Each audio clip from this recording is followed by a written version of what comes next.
کئی ہفتوں کے انتظار کے بعد قرولش عثمان کی قسط نمبر 116 نشر ہو ہی گئی، لیکن اس ایپیسوڈ سے پہلے بھی ترکی کے علاقے ملاتیا میں زلزلہ آیا تھا، جس سے پہلے سے جھولتی عمارتیں گر گئیں اور جانی نقصان بھی ہوا، لیکن الحمدللہ کم ہوا۔ تو اللہ تعالیٰ ترکی کے لوگوں کی آزمائش دور فرما دے۔ اور اس بار قرولش عثمان کی قسط دیکھتے ہوئے میں یہ سوچ رہی تھی کہ جہاں سعودی عرب اور ایران متنازعہ موضوعات پر فلمیں اور ڈرامے بنا کر امت مسلمہ میں تفریق پھیلانے کا کام کر رہے ہیں، تو ترکی اپنے ان ڈراموں کے ذریعے کس قدر خاموشی اور وقار کے ساتھ اسلامی ہیروز کو پیش کرنے کا کام کر رہا ہے۔ جیسا کہ میں نے اسے پچھلی ویڈیو اسی موضوع پر بنائی تھی کہ جہاں ایک طرف رمضان میں سعودی عرب حضرت امیر معاویہ رضی اللہ تعالیٰ عنہ پر ڈرامہ نشر کرنے جا رہا ہے، تو دوسری طرف ایران اس کے مقابلے میں حضرت عمر فاروق رضی اللہ تعالیٰ عنہ کے قاتل فیروز ابولؤلؤ پر ایک فلم بنا رہا ہے، جس پر امت مسلمہ میں غم و غصے کی سی کیفیت ہے۔ تو اگر اس بارے میں آپ لوگ تفصیل جاننا چاہتے ہیں تو میری سے پچھلی ویڈیو کو ضرور دیکھیے گا۔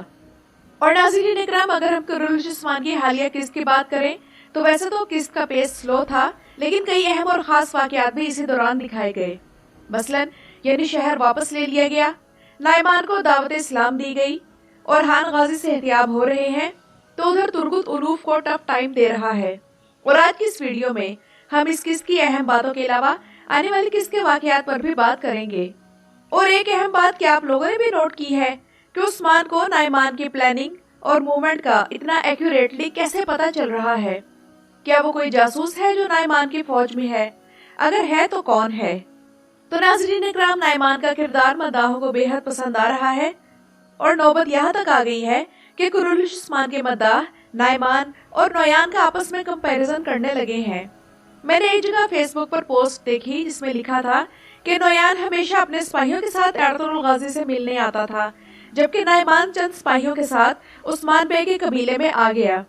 تو نائمان نویان سے زیادہ بہادر ہے۔ لیکن یہاں کچھ لوگ یہ کہہ رہے تھے کہ اس کا تو مطلب یہ ہے کہ ارطغرل زیادہ بہادر تھا اور عثمان بے کم ہے، جبکہ ایسا نہیں ہے۔ عثمان بے تو تاریخ میں بہت زیادہ ڈیرنگ اور بہادر شخصیت تھے اور اپنے والد سے ہمیشہ ایک قدم آگے ہی رہے۔ تو بہرحال بات ہو رہی تھی نائمان کی، تو یہ منگول کمانڈر آنے والی ایک ساتھ میں اپنی طاقت دکھائے گا، اور فی الحال تو وہ شریف دشمن ہونے کا ثبوت دے رہا تھا، اور اس میں اعلیٰ ظرفی بھی ہے، تبھی تو اورحان کے زہر نکالنے کی دوائی اپنے شامان کے ذریعے دے ڈالی۔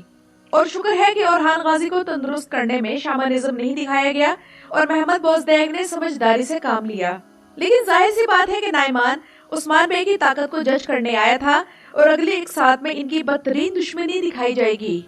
بظاہر واقعات کے لحاظ سے یہ درمیانی درجے کی قسط تھی، لیکن ایسی ایک ساتھ آنے والی قسطوں کی ٹون سیٹ کرتی ہے، اور اس قسط کا سب سے بہترین سین شیخ ادب علی اور نائمان کی گفتگو تھی۔ اور یہ قرولش ارطغرل اور قرولش عثمان میں پہلی بار کوئی ایسا سین تھا جس میں کسی دشمن کو باقاعدہ طور پر اسلام کی دعوت دی گئی ہو۔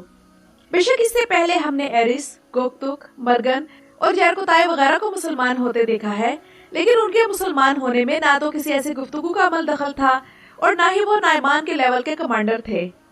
تو ناظرین اکرام، کیا اگر نائمان اسلام لے آتا ہے تو محمد بوزدیگ کیا اس کے ذریعے منگولوں کے قبول اسلام کی تاریخ دکھانا چاہتے ہیں، اور وہ بھی ایک بار پھر سے؟ کیونکہ ناظرین اکرام، اس سے پہلے وہ قرولش ارطغرل میں برقع خان دکھا چکے ہیں کہ جب منگولوں نے مکہ مدینے پر حملے کرنے کا خیال سوچا اور حملوں کا رخ ادھر کرنے لگے، تو اللہ تعالیٰ نے انہی میں سے برقع خان کو دین اسلام سے نواز دیا۔ لیکن نائمان کے حوالے سے آپ میں سے کون کون میرے ساتھ یہ بات سوچ رہا ہے کہ محمد بوزدیگ اس سیزن کا اینڈ تب تک نہیں کریں گے جب تک نائمان اسلام نہ لے آئے، کیونکہ ابھی تو وہ اس معاملے میں سخت بنا ہوا ہے اور عثمان بے کے ساتھ جنگ و جدل کو ترجیح دے گا۔ اور ناظرین اکرام، سوچنے کی بات یہ ہے کہ ادھر الوف بھی اپنا پچھلا مذہب چھوڑ کر دوسرا مذہب یعنی عیسائیت اختیار کر چکا ہے، اور جس طرح وہ عیسائیت کو زندگی میں اہمیت دے رہا ہے، تو یہ اس چیز کا اشارہ ہے کہ اگر وہ اسلام لے آیا تو وہ صحیح مسلمان ثابت ہوگا۔ ہو سکتا ہے کہ آگے جا کر الوف اسلام قبول کر لے، تو کیا محمد بوزدیگ اس سیزن میں کسی نئے تاریخی جنگجو کو شامل کرنے کے بجائے دوسرے مذاہب کے جنگجوؤں کو اسلام قبول کروانے پر فوکس کریں گے؟ مجھے کمنٹس میں اپنی رائے سے ضرور نوازیے گا۔ اور اب آتے ہیں اس اہم بات کی طرف کہ نائمان کی فوج میں عثمان بے کا جاسوس کون ہوگا یا کون ہے۔ تو کیا آپ لوگوں نے نوٹس کیا ہے کہ ہم لوگ کس دیکھتے ہوئے یہ سوچ رہے تھے کہ عثمان بے کو نائمان کی پلاننگ کا اتنا ایکوریٹلی کیسے معلوم ہوا اور انہیں کس نے بتایا؟